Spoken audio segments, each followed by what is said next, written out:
You mean junior or senior? Senior. Okay ka na ako ng tanong, tapos puro one word lang yung sagot.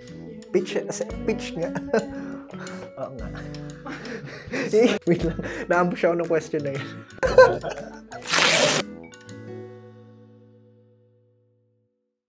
Hello, I am Jep, magna cum laude and civil engineering graduate from UP Diliman.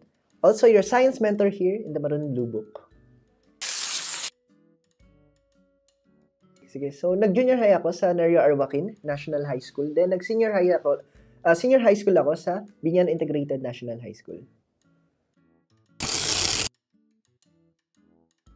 Okay naman, boy ko student. Yun, typical student life, nothing too special naman. Huh? Oo nga. Focus ako sa studies ko talaga nung high school ako. So, I graduated as valedictorian both in junior and senior high school. So, ayun. I'm your typical student na, ayun, school contest, ganun. And, ayun, I guess that's it. Medyo interested ako sa gaming nung, high school ako. So, ayun. Ay, ano mga games yung nalaro mo? Wait lang, naambush ako ng question na yun. Babagawin ko yung answer ko, hindi pala gaming, music na lang para mas madaling explain. Para may personality. Oo. Sige, so, Wala akong specific na type ng music na talagang exclusively kong pinapakinggan. Medyo flexible naman ako in terms of music genres na pinapakinggan ko. Over siguro, ayun, majority ng playlist ko ay sa pop-related siya. Ayun. Yung main memory ko lang na naaalala ko sa UPAT is yung mahabang pila ko sa UPLB noon. Tapos, yun yung bumibili talaga ako ng pagkain habang nakapila kasi ang tagal, gugutom na ako. Tapos after nung upkat ko naman, naalala ko, medyo gabing-gabi na talaga akong nakauwin kasi ang hirap maghanap ng masasakyan pa uwi. So ayun, core memory lang siya para sa akin, kumbaga. Overall, kinaya naman, upkat para sa akin. happy ka naman sa upkat. Happy naman ako. You can say that. Ako ng mga typical na strategy, make sure na naiintindihan ko yung core concepts kada topic. Then, example ng problem na nagdi-discuss or nagtatackle regarding yung concept na yun. So, ganun lang yung ginawa kong review nun since medyo limited nga yung time ko.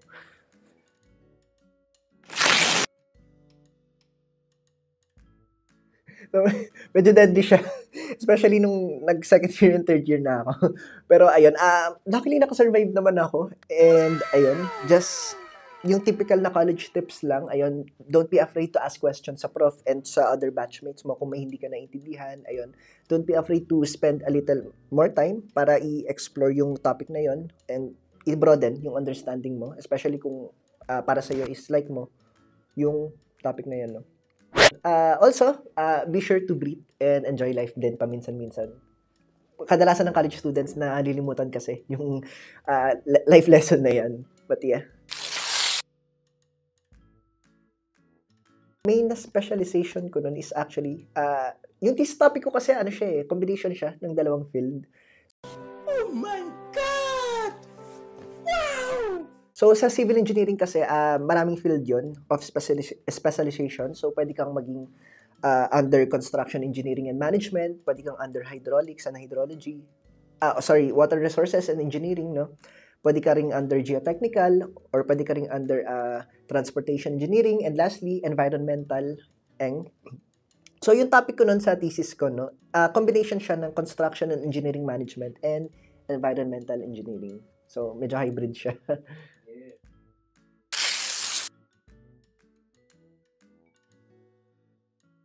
Paano nga ba na-survive?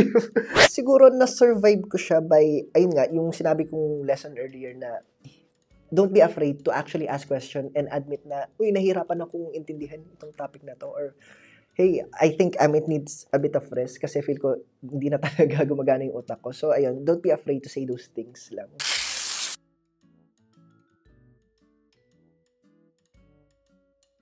Yes, definitely.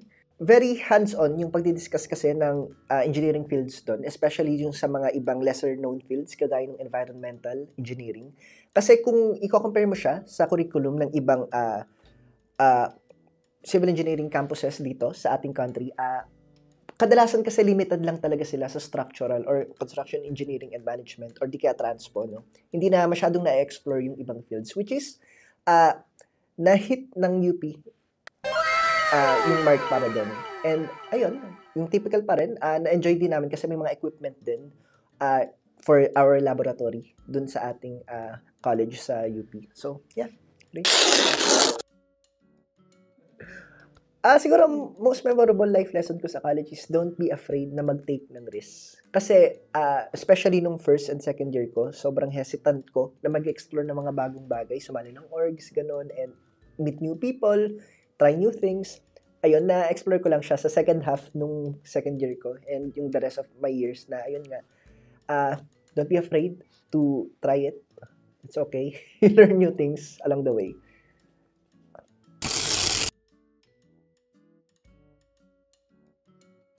Ayun, wag niyo akong gagayahin. Na-clutch lang nag-review for UPCAT. Ayun, don't be afraid na i-admit na meron kang mga topics na nahihirapang intindihin. And make sure na prepare for that, no? Ask questions, miski sa iyong teachers, and sa ibang classmates kung paano maintindihan itong concept na to. And ayun lang, feel ko, that's it naman.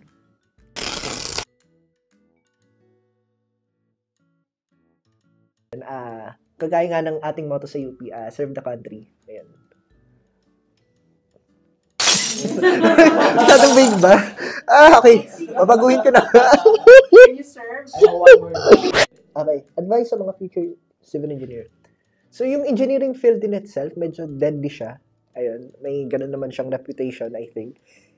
So, ayun. Make sure lang na na-assess natin yung sarili natin. Kung ano, yung, again, weakness natin. And make sure to take some rest from time to time kasi again, medyo deadly nga minsan, especially pag tumuntong na tayo sa ating major subjects. And ayun, I guess ayun yung masasabi ko. Thank you so much, Jeff, for sitting with us. Sitting with us. Ayan, answer our questions. So, good luck sa iyong mga future endeavors and hoping na makita ka pa namin next time. Thank you so much, Jeff. Thanks. Invite them to